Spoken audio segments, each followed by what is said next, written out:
ജന്മങ്ങളോളം കർമ്മഫലം ദുർവിധിയായി പിന്തുടർന്നാലും ഈശ്വരനിൽ വിശ്വാസം അർപ്പിച്ചു ജീവിക്കുന്ന മനസ്സുകളെ ഈശ്വരൻ ഒരിക്കലും കൈവിടുകയില്ല.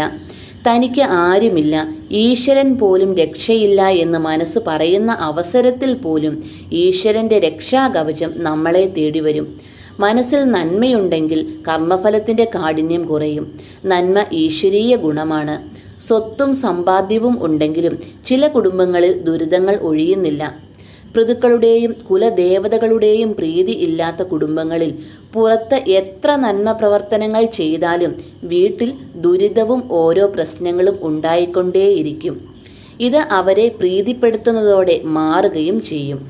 അതിനും സമയം ആയിട്ടില്ലാത്തവർ അവിശ്വാസത്തോടെ പെരുമാറുകയും ദുരിതത്തിൽ നീറി ജീവിക്കുകയും ചെയ്യും. മറ്റുള്ളവരെ ദ്രോഹിക്കുന്നവർക്കും കാവുകളും മറ്റും നശിപ്പിക്കുന്നവർക്കും എത്ര നന്മ പ്രവർത്തനങ്ങൾ ചെയ്താലും ഈശ്വര കൃപ ലഭിക്കുകയില്ല.